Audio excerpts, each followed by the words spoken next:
nom du Père, du Fils et du Saint-Esprit. Amen.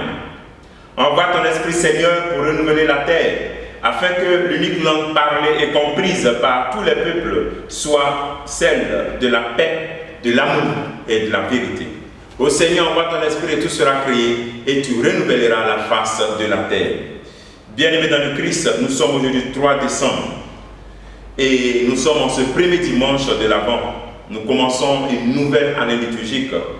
Et la parole de Dieu qui nous est proposée est extraite de l'évangile de Marc chapitre 13, versets 33 à 37. Nous lisons. En ce temps-là, Jésus disait à ses disciples, « Prenez garde, restez éveillés, car vous ne savez pas quand ce sera le moment.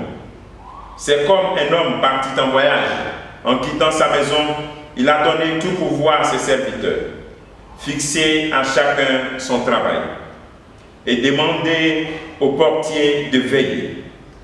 Veillez donc, car vous ne savez pas quand vient le maître de la maison, le soir ou à minuit, au chant du coq ou le matin. S'il arrive à l'improviste, il ne faudrait pas qu'il vous trouve endormi.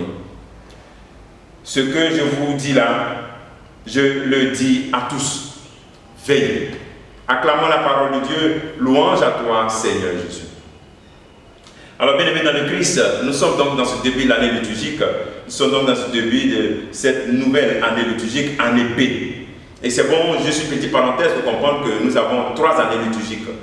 3 années liturgiques, année A, année B, année C. En fait, l'Église a réparti la Bible, la parole de Dieu en 3 groupes. Et donc, ce sont ces 3 groupes-là qui forment les 3 années liturgiques. De telle sorte que quelqu'un qui est régulier dans la lecture de la parole de Dieu que nous proclamons pendant nos célébrations liturgiques, eucharistiques, en 3 ans, il a lu toute la parole de Dieu, il a lu la Bible. Alors donc, voici un peu le sens de ces années liturgiques. Donc, bonne nouvelle année liturgique à tous et à chacun, et bon temps de l'Avent qui commence avec ce premier dimanche de l'Avent. Le Seigneur nous dit, prenez garde et restez éveillés car vous ne savez pas le moment. Cette interpellation est liée aussi aux paroles, la parole que nous avons écoutée antérieure qui est liée à la venue du Seigneur dans les jours passés. Le moment est tout proche. Voici la version de Marc du discours apocalyptique que nous avons écouté les jours antérieurs avec Luc. Rappelons-nous que nous croyons que le Christ est déjà venu. Et puis il vient chaque jour. Il vient dans notre vie. Et ensuite, il viendra encore, deuxième venue. Il viendra.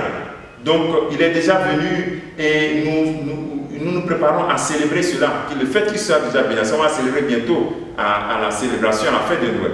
Maintenant aussi, il viendra encore pour nous ouvrir les chemins du salut. Il viendra de nouveau, revêtu de sa gloire. C'est de ces textes-là, c'est de cela que parlaient les textes que nous avons écoutés les jours antérieurs. Et ce texte est lié un peu à cette deuxième venue-là du Christ. Il vient pour posséder dans la pleine lumière et pour nous permettre de posséder dans la pleine lumière les biens qu'il promet, qu'il a déjà promis. Et donc, c'est cette seconde venue-là dont parle un peu ce texte, et pour nous dire de veiller. Mais dans tous les cas, le Seigneur vient. De veiller dans la foi. Rappelez-vous ce que Jésus a fait au jardin des Oliviers. Pendant qu'il devait vivre sa passion, il s'est mis en attitude de prière. Il est allé au jardin des Oliviers lui-même pour prier. Donc, le Seigneur nous rappelle qu'il y a un compte à rendre. La première attitude de celui qui veille, c'est la prière, l'intimité avec Jésus-Christ, l'intimité avec Dieu. Et ensuite, de comprendre qui nous sommes, que nous sommes des administrateurs. Cette attitude est tellement importante. Quelqu'un ne peut pas dire que c'est mon corps, il fait ce qu'il veut mon corps. Quelqu'un qui sait que son corps est un don, et quand on t'a donné, tu dois rendre compte de cela. Tu n'as pas dit ça. Alors donc, voici, nous sommes des administrateurs. C'est pour ça qu'il donne cette image. Que le chef a donné le travail, il va partir, il ne sait pas à quelle heure il va venir. Quand il va venir, il faut que tout soit prêt. Le maître revient, il va nous demander des comptes. Est-ce que tu te considères comme un administrateur? Tu te considères ta vie comme quelque chose que tu dois administrer et que Dieu t'a donné et que tu dois lui rendre compte de cela? Est-ce que tu es en train de vivre ta vie comme une vie dont on doit rendre compte à quelqu'un, ou bien tu vis comme ça?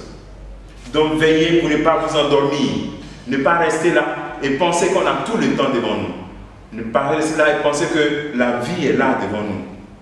Nous n'avons pas toute la vie. Et c'est maintenant. Et pour nous préparer à recevoir encore, à renouveler la présence du Christ, à lui dire merci parce qu'il est venu pour nous sauver, il faut encore trouver un temps de repentance. Pose-toi la question. L'année passée, quand on s'est levé l'avant, comment tu étais? Quel était ton niveau de vie spirituelle l'année passée? Et puis par rapport à cette année, est-ce que tu as grandi? Ou bien tu étais enfoncé encore? Le moment est opportun pour que tu puisses te relever et puis rester éveillé. Voici le travail que tu peux te poser, voici la question que tu peux te poser en ce jour. Par rapport à l'avant de l'année passée, le temps de l'avant et puis l'avant de cette année, où j'en suis? Qu'est-ce que je dois faire? Que le Seigneur te bénisse et que nous bénissions ce jour. Au nom du Père et du Fils et du Saint-Esprit. Amen.